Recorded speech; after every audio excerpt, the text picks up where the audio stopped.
Hey folks, this is Riker, and as an ARPG enthusiast, I love loot. The thrill of the drop is what keeps me going.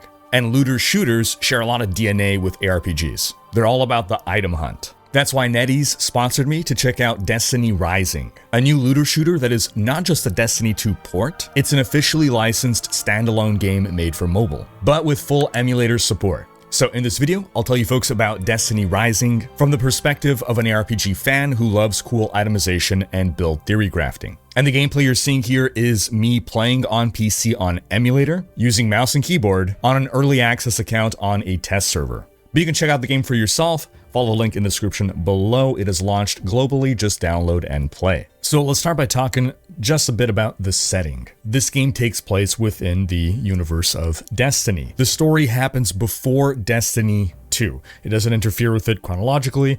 It tells other stories that expand upon the lore within Destiny. If you're familiar with Diablo Immortal, it's kind of the same concept. Chronologically set between the main installments while running parallel storylines. And the core gameplay loop is basically you go on missions, you shoot different kinds of monsters, you level up, get XP, and get loot. Now, unlike Destiny 2, you can actually play this in either first-person or third-person perspective. But then gameplay, you got your double jump, you got your slide, you have finishers that you can pull off to finish off enemies. Some enemies will have shields you gotta take out, some enemies may have weak spots that you can target for extra damage. And while most of what you're gonna be doing is gonna be shooting enemies, there could be different goals.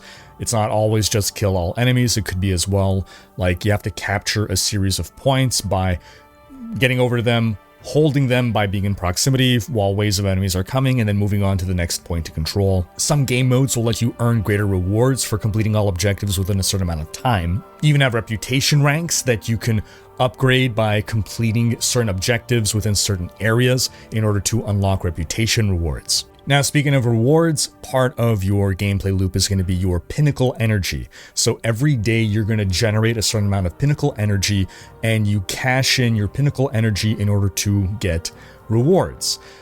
But don't worry, if you run out of energy, you're still going to get rewards anyway. You just get more rewards if you have pinnacle energy to spend. And of course, there's a max capacity so that you can't just stack it infinitely. A lot of games that use these kinds of energy systems tend to not let you get any rewards once you're out of energy, or even not let you play at all.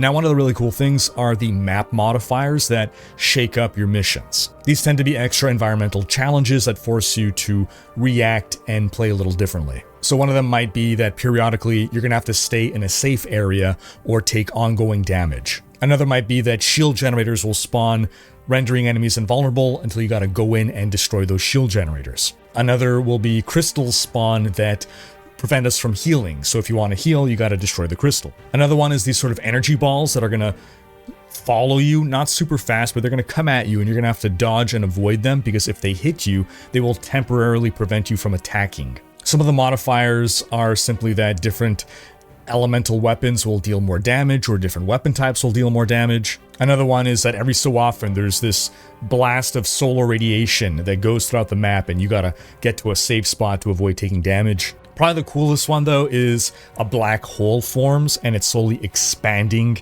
and sucking in things, and you gotta destroy it before it sucks you all in. Another neat one is that all players are charged with electricity, so you have to keep your distance from other players, because if you get too close, you'll both take ongoing damage. Then there's a whole suite of different activities that you can participate in. Single player activities if you want to play solo, there's group play as well, PvP, PvE.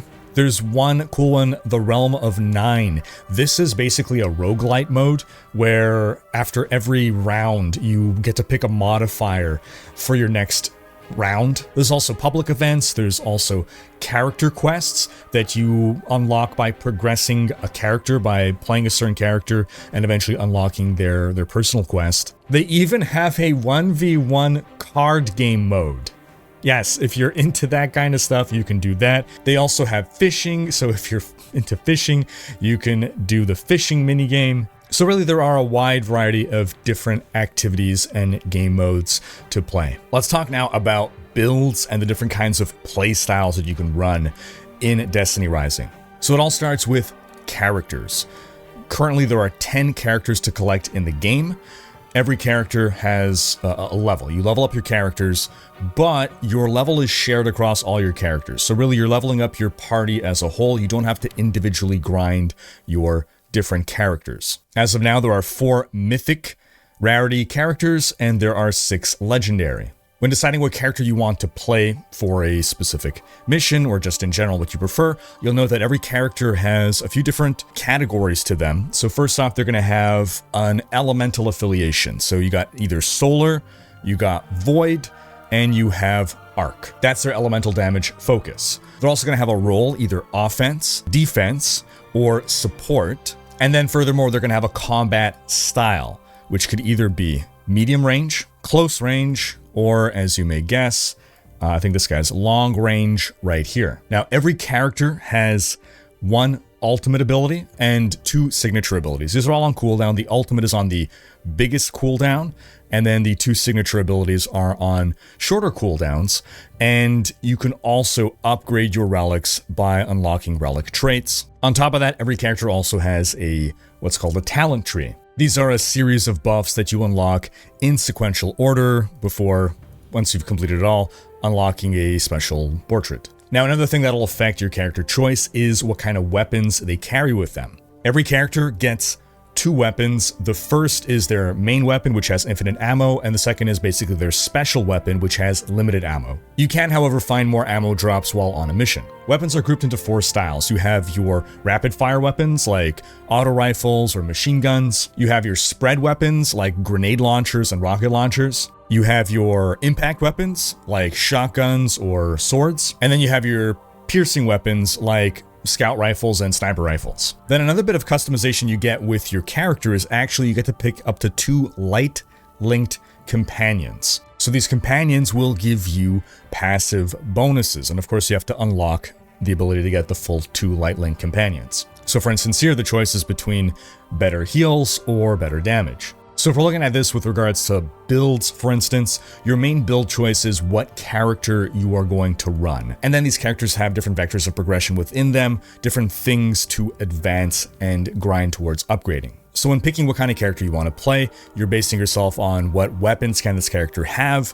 Are they more of a support build, a long range build, a melee build? What kind of damage do they deal? Because maybe you're on a map that buffs a certain damage type, or enemies have shields that are a certain damage type that you want to take out. Now this leads into the itemization. Picking what character to bring on a mission is one part of it, but then also picking your items is another part. So we go into our inventory and start looking at some weapons, for instance here. You'll note that every weapon has an intrinsic trait. This is just what this kind of weapon always has. So for instance, this grenade launcher always fires in a straight line. Or this gallows machine gun here, inflicting damage, charges up and fires 2 homing void grenades. So like in ARPGs, we call these implicit affixes, for instance. But then in addition to their intrinsic traits, they can also have random perks, like random affixes. Now weapons come in 4 different rarities: rare, legendary, and mythic. These are all very similar. It's basically just bigger numbers, better versions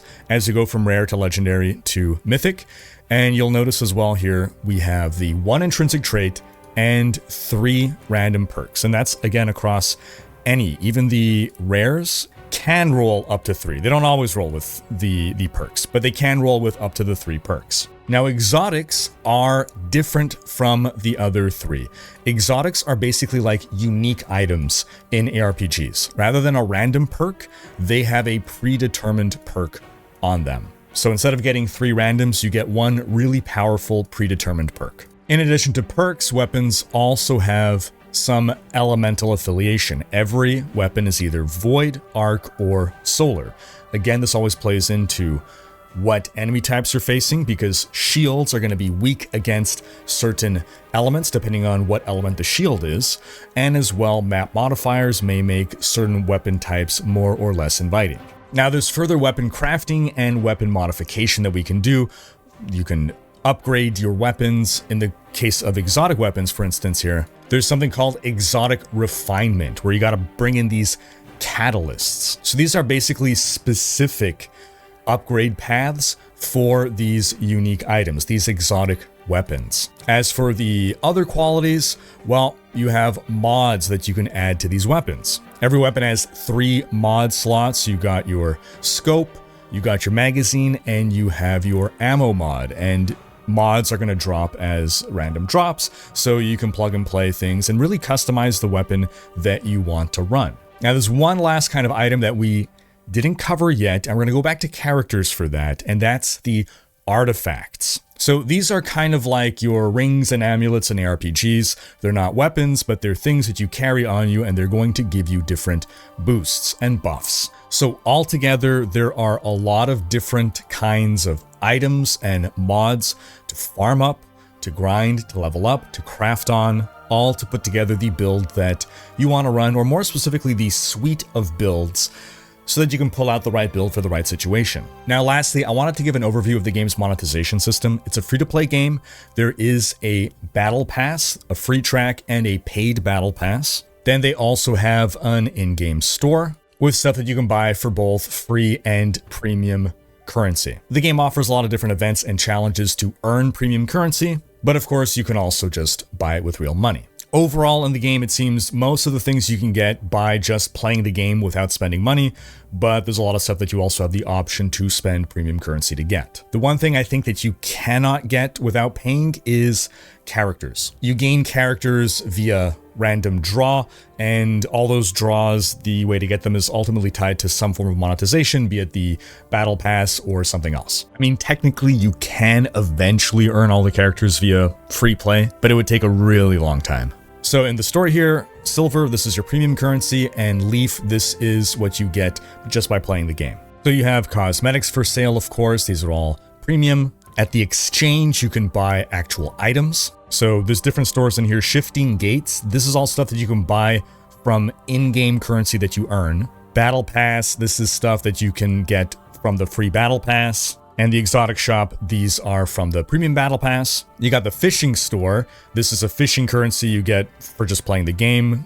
with the fishing mode specifically. Mentor over here, again, this is currency that you earn by playing the game. Artifacts as well. This is all stuff you earn from playing the game. Then you got the black market. This is a shop that unlocks at high level. And this is a place where you can spend earned currency. You can also sell stuff here on the black market to get this black market currency. So overall, I've been having fun with Destiny Rising. I played Destiny 2 back in the day when it launched. I do like the looter shooter feels. It's nice to get back into the universe of Destiny, and Destiny Rising does some fun, unique things. I like the inclusion of the third-person toggle. Some people prefer to play that way, especially if you go melee. If you like ARPGs and you're also into shooter gameplay, especially stuff like Overwatch, where you have different characters, different abilities and ults and melee options, Destiny Rising is a lot of fun. You got diverse game modes, you can play with friends or solo, lots of loot to chase, and lots of build options to pick from. So whether you're a Destiny fan or you're just looking for a new looter shooter to play, or you're an ARPG enthusiast who's open to getting his loot fix in a different way, you can check out Destiny Rising, which is available now on Google Play or the App Store. Or you can do like me, play on PC, go to the official website, download their recommended emulators, and enjoy a smooth PC experience.